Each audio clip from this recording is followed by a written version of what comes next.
এমনি এমনি ঘুমাবেন না। ঘুমানোর আগে বিসমিল্লাহ বলে লাইটটা অফ করবেন, বিছানাটা বিসমিল্লাহ বলে ঝাড়বেন, ঠিক আছে? ওয়াশরুম থেকে পারলে অজু করে আসবেন। মশারি দিচ্ছেন, লাইটস অফ করছেন, পাত্র যেগুলো আছে সেগুলো একটু ঢেকে রাখবেন বিসমিল্লাহ বলে, দরজা লাগাবেন বিসমিল্লাহ বলে। এরপর 3 বার পড়বেন সূরা ইখলাস একবার, সূরা ফালাক একবার, সূরা নাস একবার, পরে হাত একত্রিত করে ফু দিয়ে গা মাসাহ করবেন।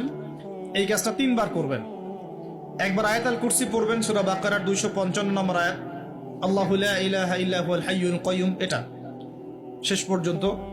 এরপর সূরা বাকারার শেষের 3টা আয়াত পড়বেন, লিল্লাহি মা ফিস সামাওয়াতি, এখান থেকে ফানসুরনা আলাল কওমিল কাফিরিন পর্যন্ত।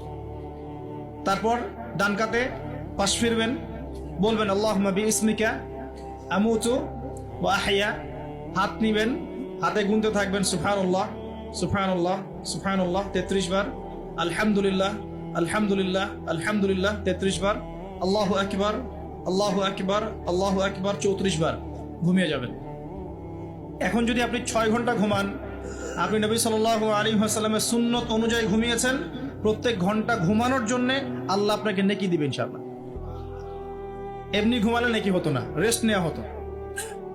আমি একজন ব্যক্তিত্বের কথা বলছি, যার প্রতিটা কাজ অনুসরণ করলে ইনশাআল্লাহ জানা অনুযায়ী আমলটা হয়ে যাবে, আল্লাহর কাছে আমরা মাকবুল হব ইনশাআল্লাহ। পারা যাবে ইনশাআল্লাহ। ঘুম থেকে উঠলেন, এমনি এমনি উঠে চলে যাবেন না। উঠেন, বসেন, বসে ঘুমের ভাব দূর করেন, দূর করে বলবেন আলহামদুলিল্লাহিল্লাযী আহইয়ানা বা'দা মা আমাতানা ওয়া ইলাইহিন নুশুর। এবার বাথরুমে যান। বাথরুমে গিয়েই বাথরুমে ঢুকে গান গাওয়া শুরু করবেন না।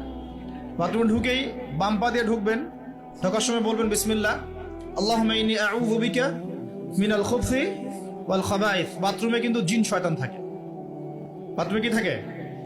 বিজ্ঞান এটা প্রমাণ করতে পারে নাই, এগুলো নাসা বিশ্বাস করবে না, কিন্তু আল্লাহর রাসূল যেহেতু বলেছেন আমরা বিশ্বাস করব। বিজ্ঞান কি সব আবিষ্কার করতে পেরেছে? বিজ্ঞান কি সব আবিষ্কার করতে পেরেছে? বিজ্ঞানের আবিষ্কার কত পার্সেন্ট? এই মহাবিশ্বের 1%ও না। মহাবিশ্বের 1%ও না। আমাদের দেহের মধ্যেই যে রুহটা আছে, এই রুহটার কি কোনো ব্যাখ্যা করতে পারা গেছে? রুহটা কেমন, কঠিন না তরল না বায়বীয়, ব্যাখ্যা করা গেছে? ইয়াসআলুনাকা আনির রূহ কুলির রূহু মিন আমরি রাব্বি ওয়া মা উতীতুম মিনাল ইলমি ইল্লা কলিলা। আল্লাহ পাক বলছেন, হে নবী, তারা তোমাকে রূহ সম্পর্কে জিজ্ঞাসা করে, আত্মা সম্পর্কে জিজ্ঞাসা করে, তুমি বলে দাও এটা তোমার রবের আদেশ মাত্র। রবের আদেশে এসেছে, আদেশেই চলে যাবে।